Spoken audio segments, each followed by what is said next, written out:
Hi అండి, welcome back to my channel. ఇది వచ్చేసి అనదర్ స్వీట్ రెసిపీ అండి. ఇది కద్దు కా ఖీర్ హైదరాబాద్లో చాలా ఫేమస్ అండి.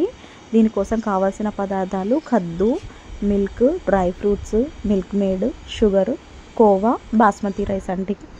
ముందుగా మనం ఒక కద్దు తీసుకొని నీట్గా వాష్ చేసుకొని అలా సన్నగా తురిమి పెట్టుకోవాలండి. తర్వాత డ్రై ఫ్రూట్స్ తీసుకోవాలి, మన ఇష్టం ఏదైనా యాడ్ చేసుకోవచ్చు డ్రై ఫ్రూట్స్లో. అండ్ కోవా కావాలండి, కోవా లేకపోతే ఏదైనా కోవాతో చేసిన స్వీట్, మేమైతే కోవాతో చేసిన స్వీట్ కలాకండ్ ఉండే ఇంట్లో అది వేసేసాము. అంతలోపు కద్దు వచ్చేసి మనం ఒక 50-60% బాయిల్ చేసుకోవాలి. అండ్ ఇంకొక గిన్నెలో పాలు బాగా మరగబెట్టుకోవాలండి. మరగబెట్టుకున్న దాంట్లో ఆ కద్దు తీసి ఇందులో వేసుకోవాలి. ఎందుకంటే డైరెక్ట్గా వేసేస్తే అది ఉడకదు, పాలు చిక్కబడిపోతాయి కదా. ఫస్ట్ వాటర్లో ఉడికిన తర్వాతే పాలల్లో యాడ్ చేసుకోవాలి. ఇది వచ్చేసి ఫుడ్ కలర్ అండి, మన ఇష్టము, మన టేస్ట్కి తగ్గట్టు కొంచెమైనా యాడ్ చేసుకోవచ్చు, ఎక్కువైనా యాడ్ చేసుకోవచ్చు. కానీ కొంచెం కలర్ యాడ్ చేసుకుంటేనే మనకి బాగా కనిపిస్తుంది. మనం అంతలోపు బాస్మతి రైస్ నానబెట్టుకోవాలి. నానబెట్టుకున్న బాస్మతి రైస్ని కొంచెమేనండి, కొంచెమే తీసుకోవాలి. మిక్సీకి వేసుకొని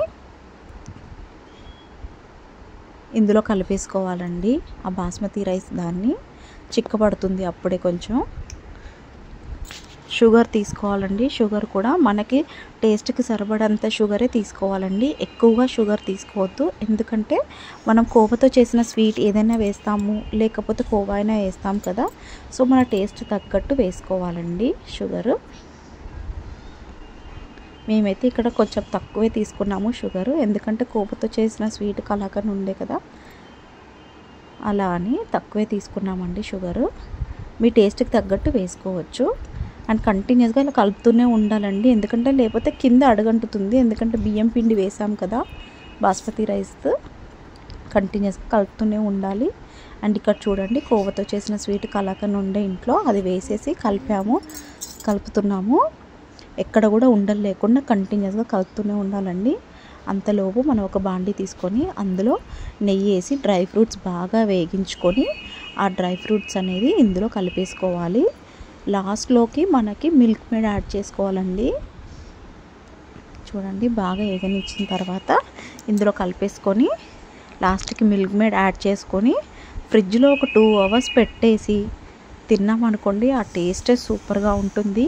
ఈ సమ్మర్లో చాలా బాగుంటుందండి. మీరు ఎవరైనా ట్రై చేయకపోతే ఖచ్చితంగా ట్రై చేయండి, చాలా బాగుంటుందండి స్వీట్ రెసిపీ. మనకు ఫ్రిడ్జ్లో పెట్టగానే చాలా చల్లగా ఉంటుంది, చాలా హెల్త్కి కూడా చాలా మంచిదండి. చాలా మంచి రెసిపీ. ఇక్కడ చూడండి, మిల్క్ మేడ్ యాడ్ చేసేస్తున్నాము. ఇంకా ఫ్రిడ్జ్లో పెట్టుకొని సర్వ్ చేసుకొని తింటే సూపర్ అండి.